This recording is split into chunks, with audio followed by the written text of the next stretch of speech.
Dungeons character creation tutorial, the Cleric. And this is kind of like a sound check, I guess. And let's just jump right into it. So, the required materials would be the first seven hardbacks for first edition AD&D, and the five Best of Dragon magazine compilations. And the thing is that some people might be like, "Hey, if you're doing these character creation tutorials, shouldn't you start with the Cavalier?" That is technically correct. However, I think it's best to start a little simple. I mean, the Cavalier is like, oh man, like how many? Like 11 or so special abilities, special class abilities, etc., etc., etc. Like the Barbarian, probably not an ideal choice for the first tutorial. So we will need dice, okay? And I play online. Oops, gravity. There's a rule in here.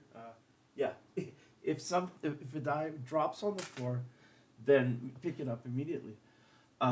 If it's in game, then there has to be a reroll. Sorry, talking about dice. Human card, because that would be the most simple thing, and required materials. Hopefully, you have those 7 books, those 5 Best of Dragon magazine compilations. And if you don't have them, that's a problem. And there are solutions to that problem that I can't talk about right now. Okay, something private message me or someone else. I have no idea what I just said. I've got advanced Tourette syndrome. Anyway, so I will probably get flack for that joke one of these days, but in the meantime, long live France, right? So, a cleric. And what, you guys want a French cleric? Oh, dude. What? I think the fans are demanding a French cleric. I'm trying to make jokes. Anyway, so you got your stuff, paper, pencil, and dice. Yeah, so I run games online, but these 3 things I highly encourage that the people use them, physically. Anyway, enough from me. Time check. Oh my god, 2 minutes have gone already with me going blah blah blah blah blah blah. All right, so under Arcana, humans use Method 5 for their ability scores. And what I'm going to do is I'm going to follow this kind of template list with thanks to the second edition table of contents. So there's going to be about 10 steps. Step 1, abilities. Step 2, races. Step 3, classes. 4, alignment. 5, proficiencies. 6, money and equipment. 7, magic. 8, experience. 9, combat. And then 10, we'll do, miscellaneous. So, I would actually highly recommend that everybody here, even if you don't like second edition AD&D, at least memorize the chapter structure.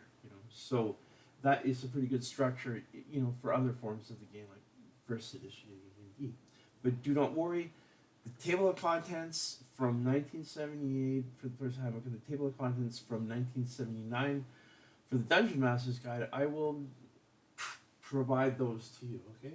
So it's just a matter of preference, like what you like to use. But thinking in terms of a structure for character creation is very good. I am not following a script. I'm doing this as I go along. Yeah, game design in real time. So first thing I do is I'm going to go to 2ph / let me guess, cleric, and then #S on the One E Online site.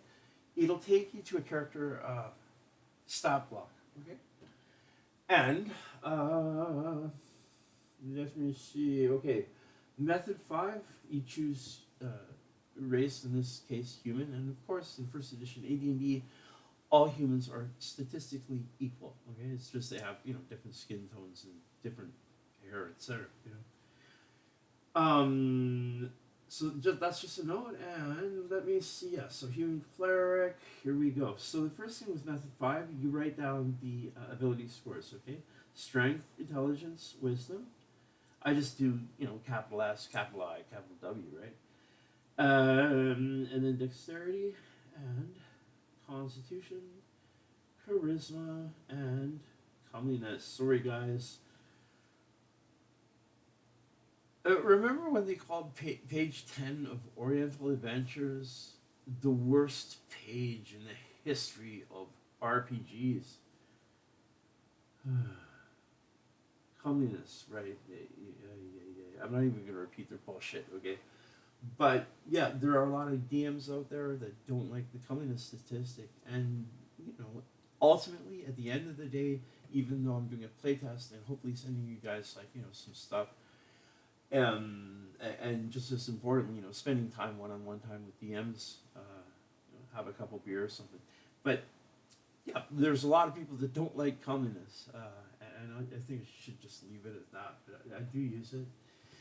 And so yeah, 7 abilities. Sorry, my footnote on comeliness was too big. All right, so now strength. What you do is you lightly pencil in the numbers. Okay, so I see here 7, 4, 9.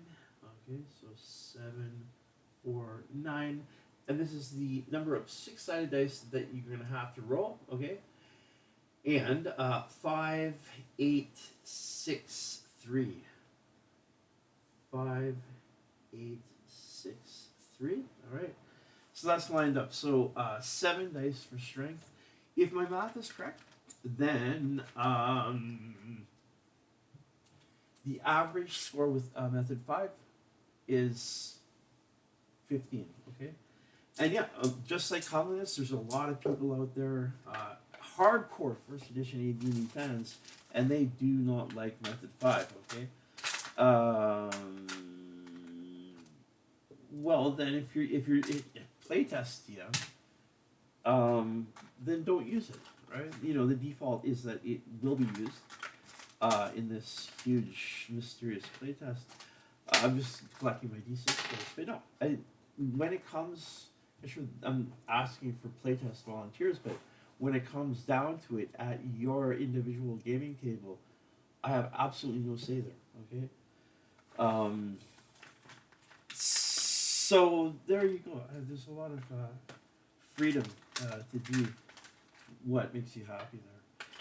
Playtesting for any RPG is essential. And someone said that I was a game designer. Well, okay, I admit, maybe amateur game designer, but no, I'm not part of the RPG industry.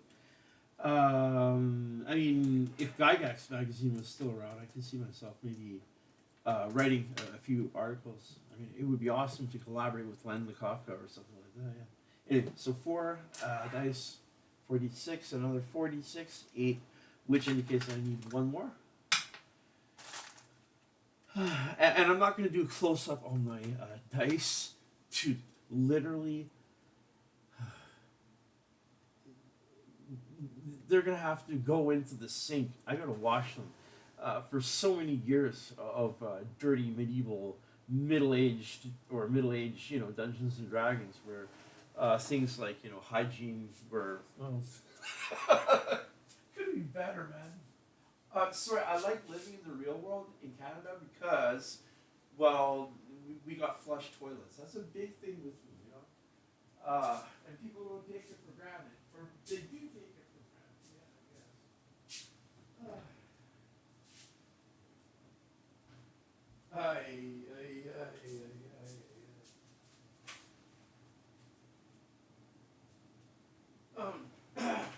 So, check. I'm looking for something right now. It's Quest for Fire. Yeah. You know that movie? It's also a song about Iron Maiden. Yeah. And guys, this is kind of like, well, not living dangerously or anything like that, but there's a time limit to this video, okay? So I have to get a cleric character rolled up, okay, in 1 hour or less, all right? If it's longer than 1 hour, I think my head goes to the chopping block, yeah. Like, I'm gonna get decapitated to death, yeah.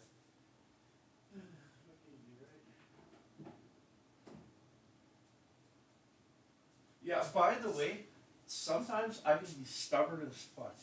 I mean, I get my mind set on doing things, and then I fail. fail, and then I fail again, and I fail again, and I keep on keeping on until I get it done. You know, the mastery of intent, a strong will.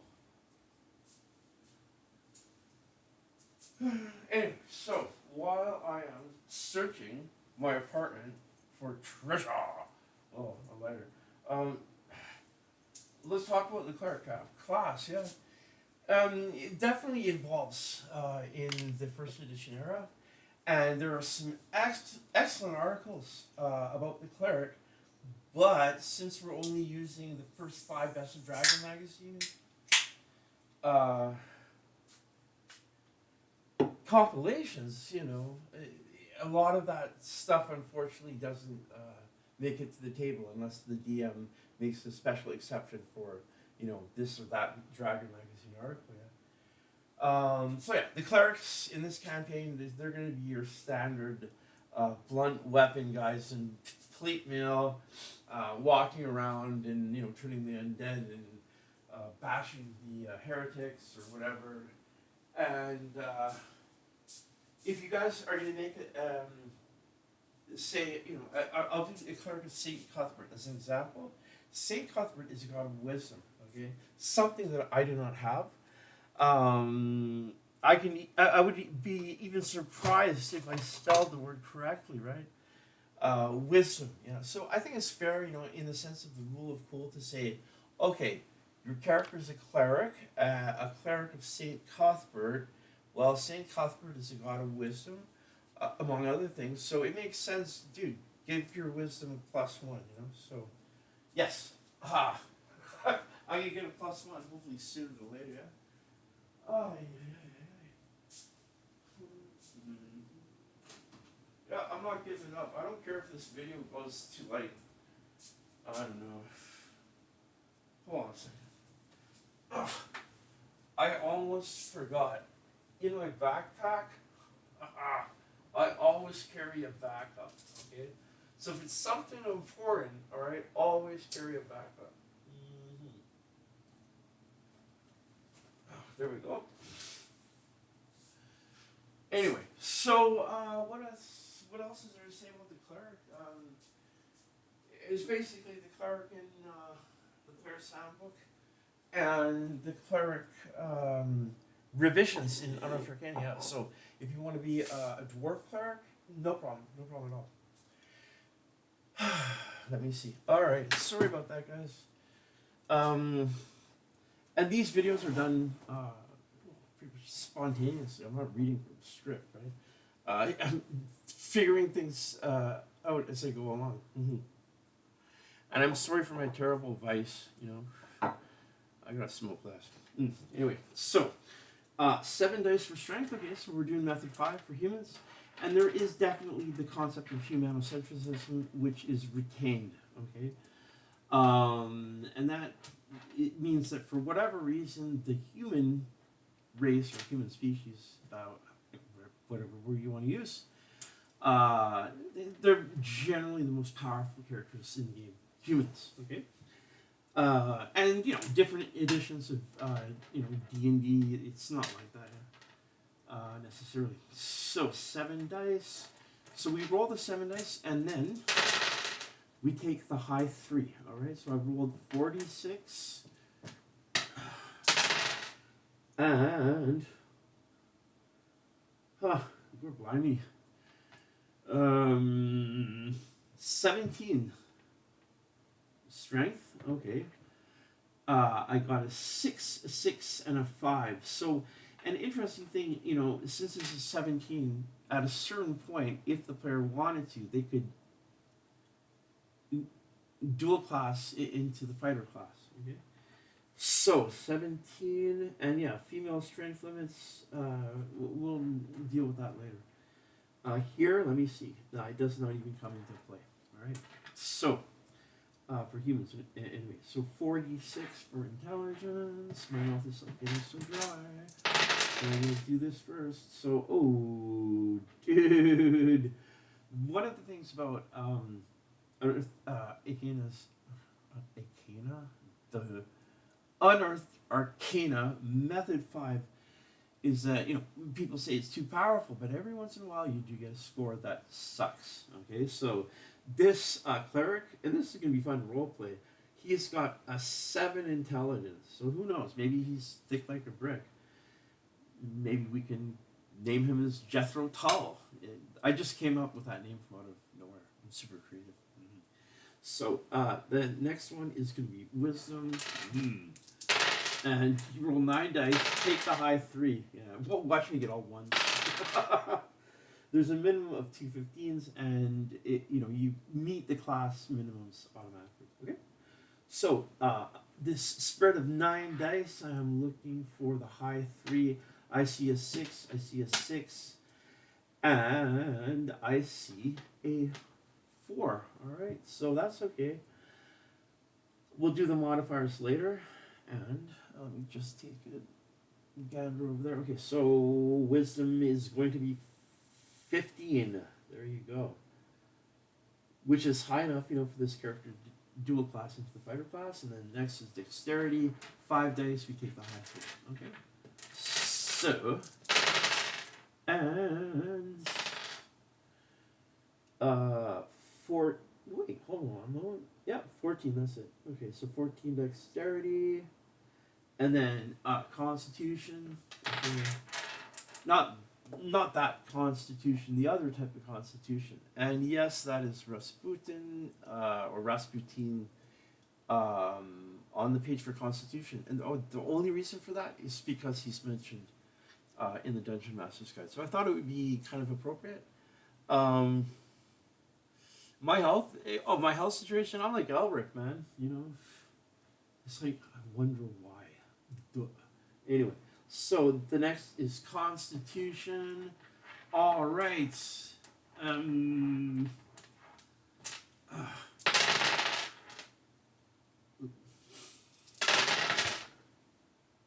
All right. Now, the thing is to bring all the dice together. Confirming, yeah, 8d6 and take the high 3. I'm looking at a 6 and 5 and a 5. Okay, so 16 Constitution, not too shabby. And there's a minimum of 2 15s for your player character, okay? Dude, we don't even need to worry about it now. So next one, Charisma, okay? And the Charisma score is determined by 6d6, take the high 3, all right? Here we go, 3 and 3, I'm ready to roll. And, ooh, dude. Another low score. So I like the dynamics of Method 5. Just so you know, we got a 6. Actually, it's not going to be that bad. And then I see a 3.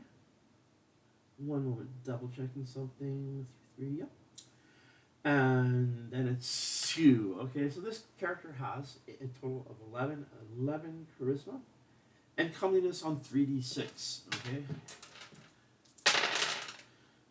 7 comeliness. All right. And now, maybe something we should have done in the beginning is to decide the gender of this character. So what I'll do is male and female, okay? And 1 to 3 on a d6 is male, okay? So this is a human male. We'll say lawful good, even though we're supposed to do that at a later step, no problem.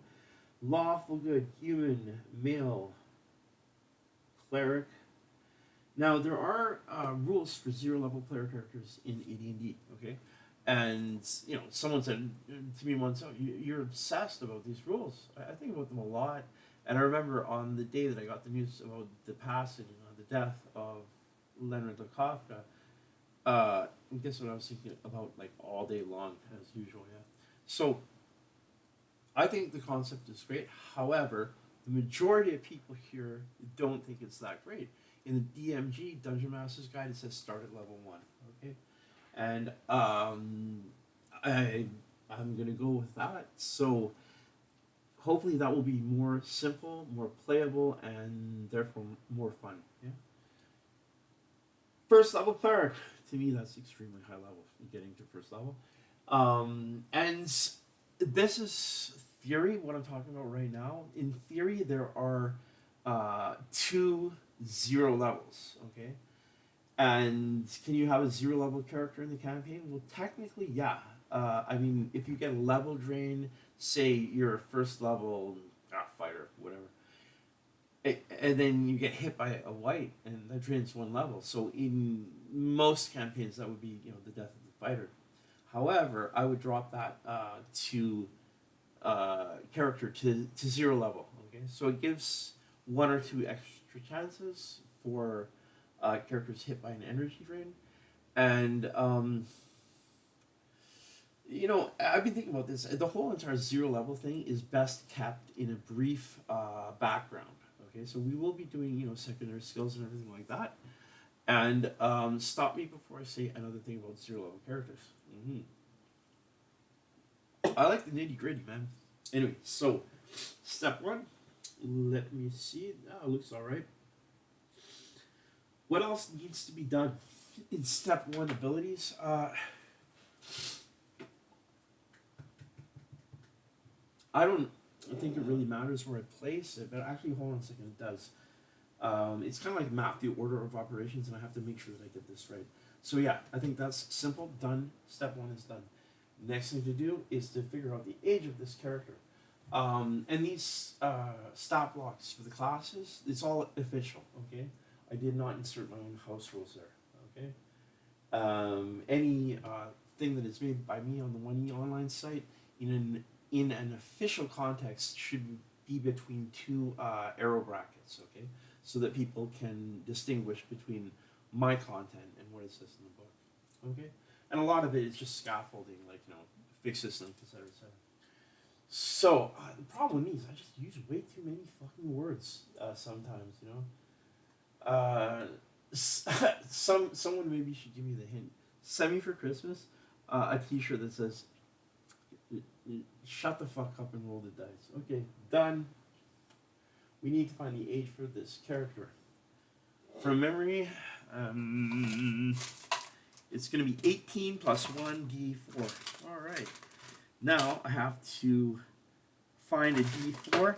And people are going to be like, oh, don't waste my time, man. Just grab a fucking d8 and divide it by 2. And I'm like, no. I want to have my d4, right? So, the stubborn DM gives a big, big thank you to someone in Las Vegas. Thank you so much. Aha. But, never mind. I found a d4. Aha. So, 2. Alright, so, getting on my calculator, 18 plus 2 is 20. Alright, this character is 20 years old. Now, is that still young adult? Okay, I've got the HTML there, but I like to use physical sources in conjunction. I mean, what I would say is young adult would equate to teenager, 13 to 19 in human years, but what I'm doing for this campaign is just basically making an extra effort to stay by the book, okay? With all, changes hopefully being noted for you guys. Okay. Get in there, yeah, page 12, and then over to page, 13. 20 is still considered to be young adult, so what that means is a +1 in the Constitution score. So we're going to take a look at Constitution. 16 becomes 17, and here's a downer, man. Yeah, -1 to Wisdom, okay, so now we've got a 14 Wisdom, but you know what, we might as well patch it up with that same Cuthbert bonus, so it goes back up to 15. And here, if you can see it, I don't know if you can, see how I am not erasing anything. What I'm doing is I strike through the numbers, okay, when they're changed in the process. The reason for that is that if I fuck up and make a mistake, then I'm able to, backtrack through the numbers and find out what it was, okay? So, 20 years old, human male. Well, I guess we can do the height and weight thing, okay? So, if you have a Dungeon Master's Guide, please see page number 12. And I'm going to go really old school, and I'm not going to use that HTML reference too much. So, yeah, page 12 of the Dungeon Master's Guide, here it is again, has a revision note. So what you might want to do as a DM, read page 12, then go to page 102, all right? And then revise, with careful, scribe skills, the upper limits for humans, and then on page, I don't know, like 238, where they have the compiled tables, just, yeah, make that footnote there. Now, if you ask me, that's a little bit excessive, and it's going to take up too much time. And where am I? 25 minutes.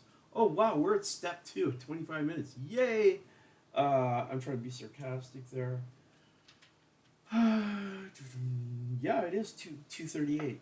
So yeah, if you want to really, really go by the book, go to page 12, then page 102, and then page 238. Okay? So what I do is I'm like, all right, yeah, okay.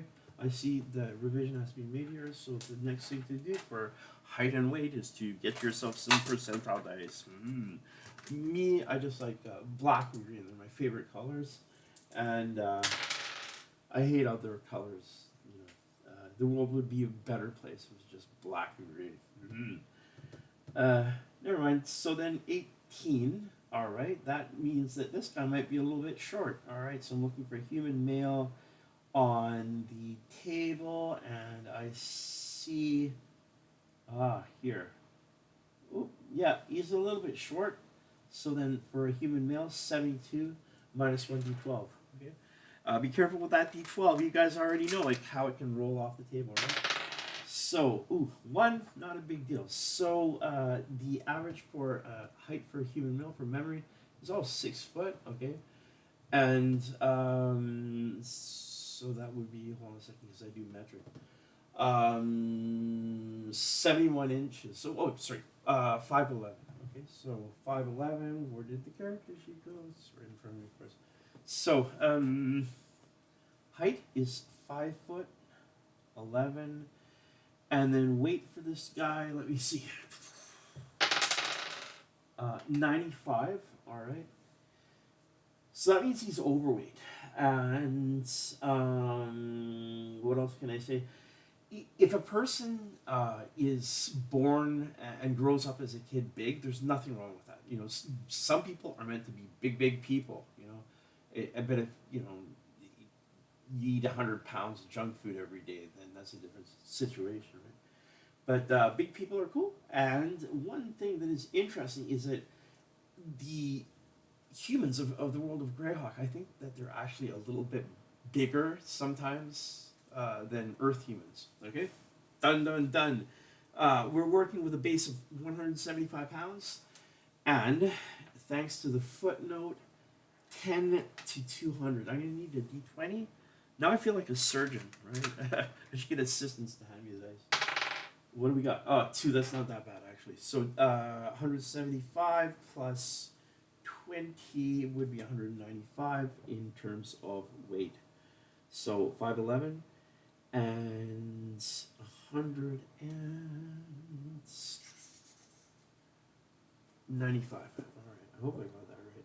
Sometimes I have short-term memory slips. Okay, so it'll happen eventually along the way, but in the meantime, just keep on keeping on. 195. Okay, age done, height done, weight done. Okay.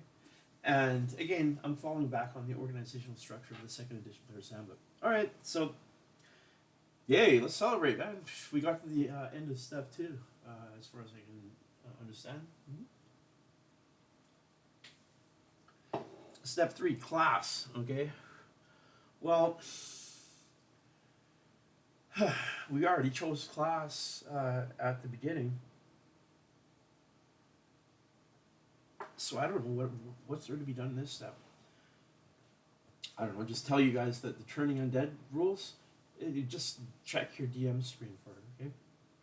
Yeah, the Dungeon Master's Guide is supposed to be forbidden knowledge. And in some campaigns, if you look stuff up in the Dungeon Master's Guide, bad things are going to happen to you, okay? Either to you, your character, or both, okay? So it comes with a strong warning. If you do not, don't read this book unless you're an actual Dungeon Master. I went into 1975 mode there. So, realistically, now in the year 2024, some people have, read pages from the Dungeon Master's Guide, even though that they're not a DM. And what I would say is just, yeah, hold on. Character creation can wait for, a minute or two. If I give the players the DM screen, I wish I could give them physical copies of it. I'd be like, okay, you want to know how stuff works in this campaign? Here, it's a couple DM screens, and yeah, basically 98% of what is there is kept and retained. Okay, so in that moment, I mean, it's cool to get two, DM screens, but in that moment, hopefully, there is uh, no confusion. Simple, straightforward. Yeah, of course, maybe I could make 5%, improvements on this table or that table or whatever table. But no, the best thing to do, I think, for mini campaigns is just go with tradition. It's not perfect, but it's still fun. All right. So, Cleric of St. Cuthbert. Now, there's three orders. Oh, just to make my life difficult. Of clerics of St. Cuthbert, and I'm like, I see Greyhawk Adventures over there, and I'm like, well, I'll do a footnote here. Okay, so cleric, first level cleric. I need to think about this, whether or not to include Greyhawk Adventures, because I sent you guys just like the first seven hardbacks, right? So I'll make a decision right now. I'm not going to bring Greyhawk Adventures into the campaign. Maybe next campaign, okay? And other than that, let me see. Um, yeah, the information might be in the world of Greyhawk. So what I'll do is I will set up a section here called To Do, all right? And then all I need to do is just write down Saint Cuthbert, okay? And I have a story about it. Some people have heard, about, when I moved into an area of Toronto and we were playing T1 for the Temple of Elemental Evil. I was, running the game. When you go into a new neighborhood, it's just natural. Once all the boxes are, unpacked, etc., then you go out and you explore the new neighborhood. Well, guess what, man? 10 minutes to the south, a Church of St. Cuthbert. So I think that's where I should get buried. Mm-hmm. In case I don't make the character done in like 1 hour, then I get axed to death. Oh, well, nobody lives forever, but I don't want to die, man. Like, I'm freaked out and I'm under stress, dude, because, yeah, talk about a deadline. Fuck, man. Anyways, so, Lawful Good Human Male Cleric 1 of St. Cuthbert. And then what else needs to be done here? I think that's done for step 4 alignment. Step 5 proficiencies. Okay, I was tempted to use some second edition stuff, but no. AD&D, as Gary originally envisioned it, okay, was meant to be a class-based system, not a skill-based system like, say, I don't know, like Mythos, which he wrote with Dave Newton. So in a class-based system, yeah, skills are not a big part of the game, but still, we do need to make a roll on the player character non-professional skills table on page 12. Okay, so and onwards we go. And I wanted to write a big post about this table too, because I came up with some cool ideas for the table, and then secondary skills table. Okay, so sometimes I say, backstory in this campaign, it's 5 things, 5 D100 rolls. All right.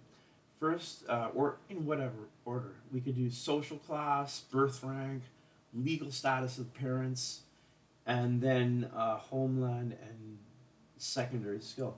So since it's open the page, might as well do secondary skill right now. Okay, 66. Okay, woodworker / cabinet maker. This I don't know if this is official, but it's just the way I do things. So if there's 2 results on one line, I flip a d6. Okay, 1 to 3 being woodworker, and 4 to 6 being cabinet maker. Okay, so I've heard that you can make some pretty darn good money making cabinets. Okay, cabinet maker. Are you guys excited yet? I'm not gonna make further jokes about this. Anyway, cabinet maker. Mm-hmm. Well, your character had a very good paying job or trade or craft, but for whatever reason, you know, he decided to devote his life to St. Cuthbert. So, next thing to do, I guess we can do another Tricada. The social class and birth rank tables. I don't know, man, like page 83 or something, 82. Yeah, it's page 82. So I open it to the exact page too. I love when that happens. It's maybe good luck. So social class, all right. Oh, ooh, dude, this is you got a 2 out of 100, right? That means this you can't be a cleric. Sorry, dude, that's the roll of the dice. You have to play like a thief or a assassin or some other like riffraff ACDC fan. Um, no, that's the way things are officially. So officially, well, you just roll social class, and the DM says, nope, you cannot be a cleric. And if people are doing things officially, then technically social class should be done before abilities. The way I see it is like, oh man, it's too harsh. Okay, just bump up from lower class to the minimum. Okay, for a cleric, right? Because you know maybe the person doesn't want to be a thief and really wants to be a cleric, right? So I am looking. Money changers, craftsmen, landed gentry, lesser clerics. Wow, upper middle class. That's nice. So this character can afford to go to Starbucks. Yeah. Okay. So social class, upper middle class. Okay. So next thing to do is the birth rank. Okay. And let me see here now. Where is my dice? Okay, there we go. 35 and 35 indicates that this is the third kid. Okay. And so we can just write down third kid and then the legal status of the parents. Hold on. Oh, fuck. Excuse my French. Yeah, it's the rule. I don't like that rule, but the rule is the rule. If it goes down on the floor, pick it up immediately. Oh, man. Oh.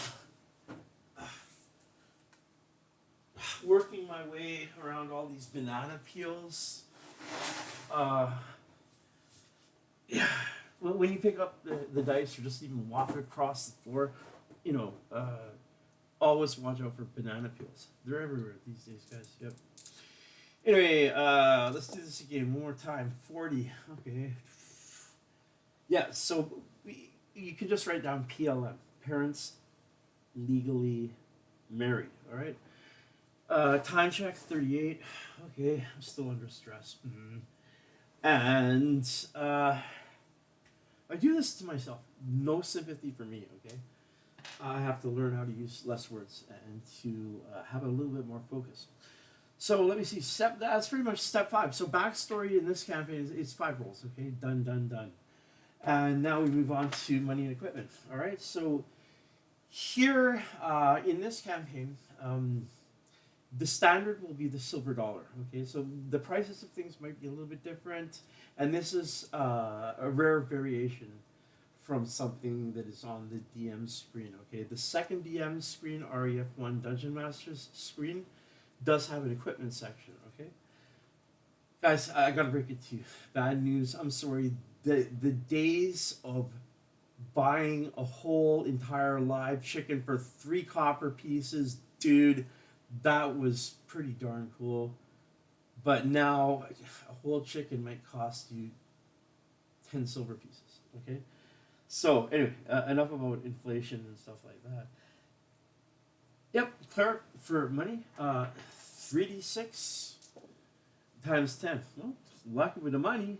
I'm looking at 15 here, okay? So that would translate to 150 gold pieces in official AD&D. In this campaign, add 1 0. So your character's walking around with $1,500. There are 100 coins to the pound in this campaign. Officially, it is 10 coins to the pound, and that's done. And we go to now the Dungeon Master's Guide. We're going to go over to page 25. And this is a very interesting rule in the game.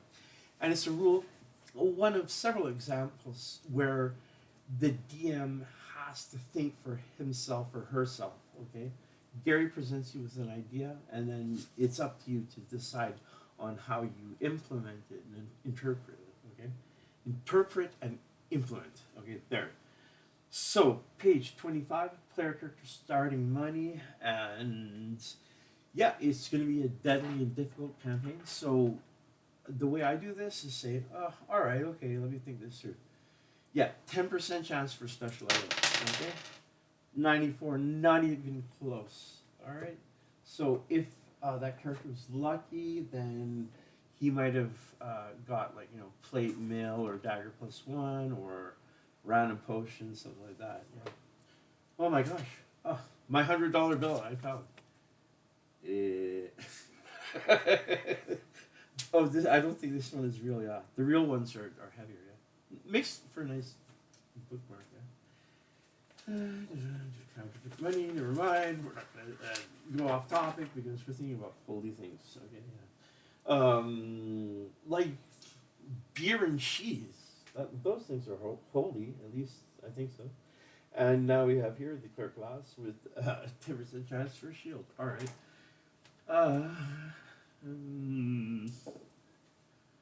Okay, 83, no shield for you. Sorry. And then I need to choose a type of armor to dice for.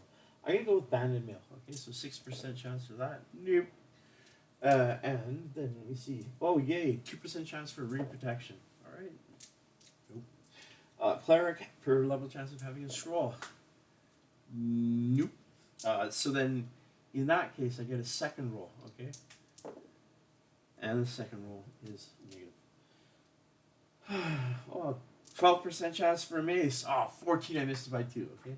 Then, for a potion, 6%. Okay, so that there is Appendix P, magic items for player characters.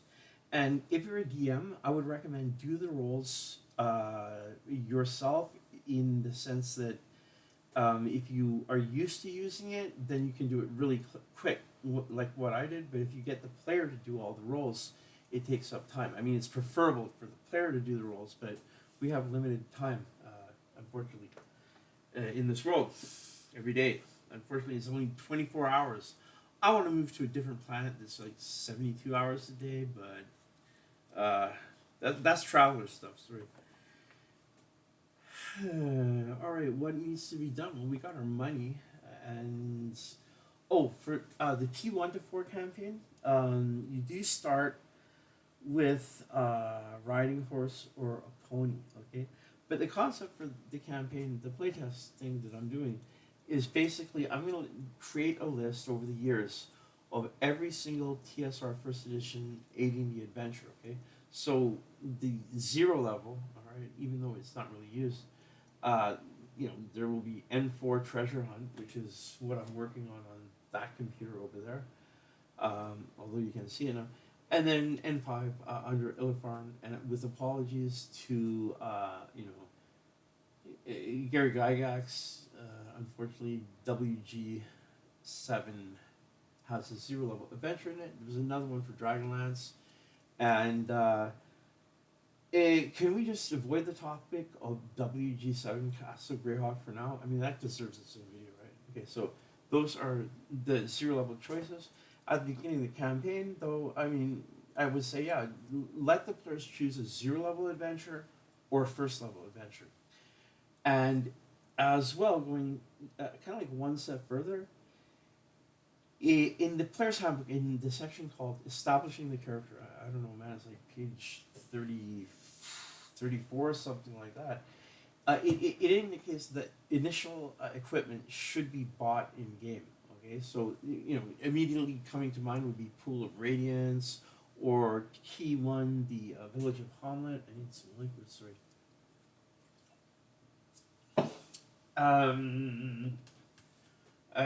Yeah, so to make things easy, we're not going to buy equipment, okay? Well, how about this? To be fair to the players, let's say that you begin with equipment that is needed by your class. Okay, so holy symbol. All right. Now, the different orders of the Church of Saint Cuthbert have different holy symbols. Okay, so I have to add something else to my to-do list. Okay, holy symbols, and let me see, just number them 1 and 2. So after this tutorial, what I'll do is I will go and look up in the Greyhawk box set from 1983 about Clerics of St. Cuthbert. Okay, so holy symbol. All right, and that's it. Okay, so you still have to pay for that holy symbol out of your money, but at least there's a guarantee that your character will actually be able to, cast certain spells or turn the undead. What else? 7, magic. Okay. Well, for magic, it's decided day by day by the cleric, so you don't need to write anything down in that category. Okay. And what else is there to say? Experience. Oh, you just start at level 1 with 0 hit points. So that's pretty much easy and done. I mean, I'm thinking about some 0 level stuff. Let's just forget about it for now and keep it simple. Okay, so then the next thing is combat chapter. All right. So we have to figure out the armor class and the hit points of this character. All right. Now, what I'm thinking about is giving all of the characters in this campaign 6 bonus hit points that were gained at the 0 levels that we didn't actually play through. It's just in the backstory. Okay, so I will go ahead with that. And first, though, I need to do the armor class. Armor class for the Cleric is let me see, dexterity of 14. Yeah, so it's gonna be 10. Okay. And then hit points. Okay. Since it's so common, I think max hit points at first level should be okay. And also keep in mind too that this game, Dragons and Dungeons, this configuration, of which there are many, it's like, man, a lot of it is going to be very, very deadly. You're going to see dead player characters and critical hits and things like that. So by giving player characters 6 extra hit points, I don't think it's going to balance anything. Okay, so that is going to be done. Hit points. Let me see the Constitution. Okay, so I get a +2 bonus there. For a Cleric, you start off with a base of 8. Okay, Constitution bonus is 2, and then after that, let me see, 6 bonus hit points. Wow, so this is a character with 16 hit points. And some people out there would be like, "Oh, what, for a first level Cleric? This is way too overpowered." I'm like, dude, check out. Yeah, you might say something different after you've seen certain critical hits. Okay, critical hits, dude, not my fault. It's the best of Dragon Volume 5, so you can't blame me, right? Yeah, I'm making a joke here. Sometimes my players would balk at a certain rule, and I'd be like, you know what, man? Don't blame me. Blame Gary Gygax. So poor guy, he gets blamed for everything.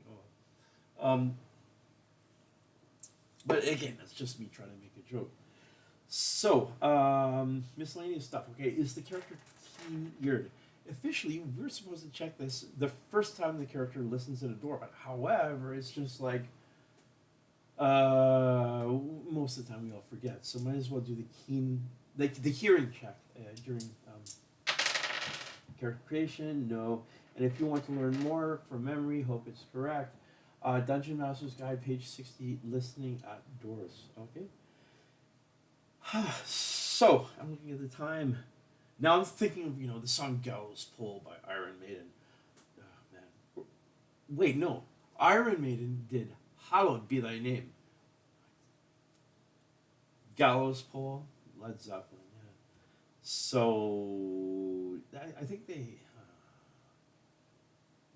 in my situation, I don't think it's gonna be the guillotine. I don't think it's gonna be hanging. I think my heresy is gonna be burnt at the stake. Oh well, what can you do, right? Welcome to the Middle Ages, or something like it, where yeah. Don't forget that ring of fire resistance, man. Anyway, enough about musings about the Middle Ages, and what else? Oh yeah, we can check for psionics. Okay, 93. Okay, if it's above 90, then actually start thinking about it and check. So one of the things I've done, Gary was not a big psionics. If you were sitting at Gary's table right now, I would bet that you might ask him, "Oh, can I check for psionics?" And he'd be like, "No, we don't use that rule." And here at this point, I think it's very important to state, so everybody knows, is that I never met Gary. Okay, I did not work with him on a regular basis. I did not play with him on a regular basis. So the stuff that I do, I just do my best. So I'm in the same position as, say, someone 100 years from now. 100 years from now, how it is. The only way that people are going to really know Gary and his intent in game design is through archiving and some interviews here and there, and hopefully the original Lake Geneva people will provide more memories about Gary, Mr. Gary Gygax. Okay, and yeah, it's in vogue to bash him these days over this and that, and it's like. How about let's not even go there? Yeah, we'll be nice people. But yeah, the first edition AD&D group on Facebook, like seriously, on some days it's like a Gary Gygax fan club, and you know what? I think it's a good thing. Okay, there you go. Okay, let me guess. They're piling up the firewood. All right, let me see. Ha ha ha ha! I still have 9 minutes. Yeah, so I get to do this speech in front of the whole entire village or whatever, in the middle of the city. 93. Okay, so I went off on a major tangent. In this homebrew, I guess you could call it, you're going to need an 18 in order to check for psionics. And what that does, it reduces the incidence of psionics in the campaign. All right, so whereas Gary might be like, okay, total 0, no psionics, I'm like, well, okay, I don't like to throw anything out of the course, so keep psionics, but what I'll do is I'll reduce it, by the 18 requirement in intelligence, wisdom, or charisma. Okay, so what else is there to do? Name the character. What was the first name? Oh, Jethro Tull. Yeah. Wow, that was like super original, right? I come up with the best names, I don't know how I think of these things. So we're going to call this guy Jethro Tull. And I'm so creative, yeah. Oh, okay. So now another thing, just review the disaster that you've made. Well, hopefully not a disaster, but I'm going to do number 1 to count the number of pre-gens that I do. And well, we somehow got this done in less than an hour, and I'm like, dude, I've got to be missing something here. No, I think it's pretty much complete. So, since the goal is to have a 1 hour video, I don't know. I guess I could ramble on for like, how long? 7 minutes. Huh.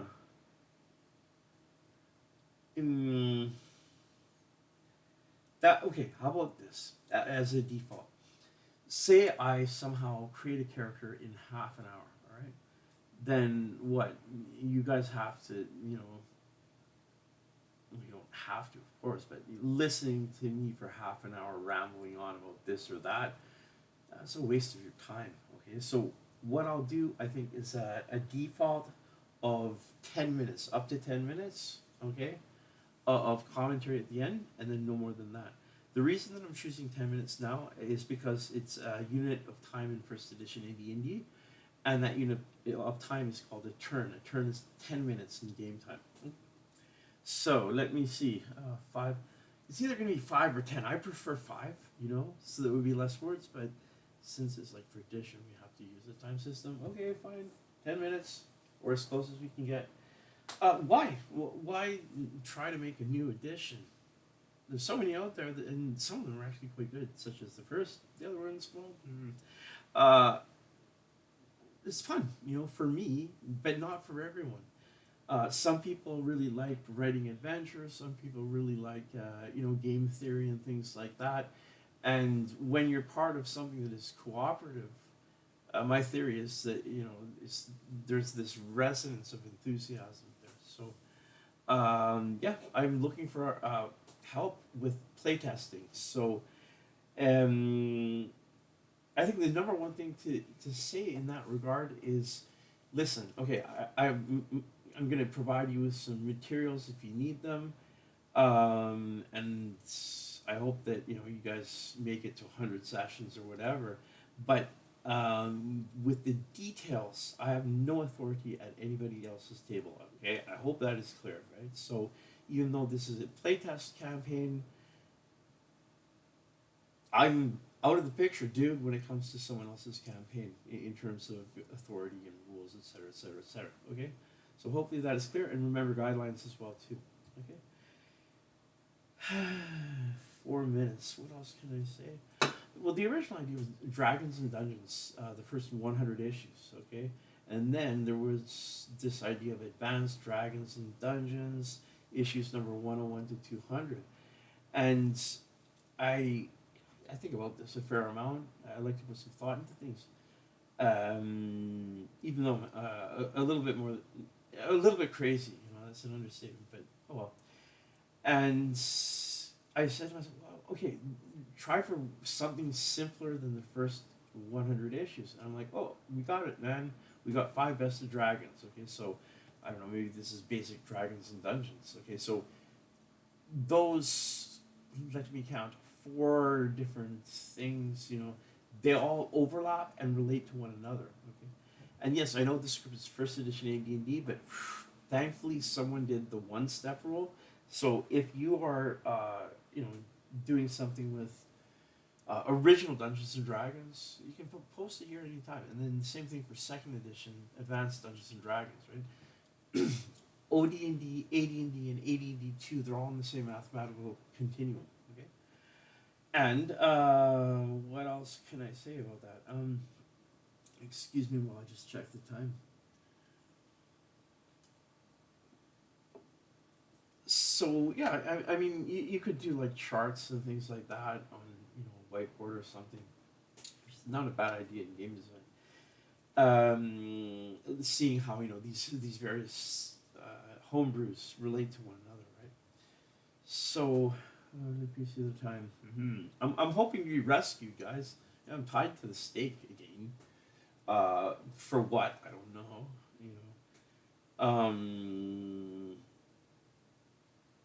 The worst thing is when getting unfriended and blocked by someone who worked at TSR.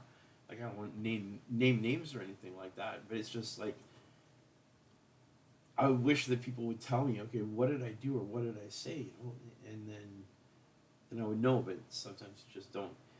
If you get banned from first edition AD&D on Facebook, then hopefully you will be given a clear reason why you got the ban.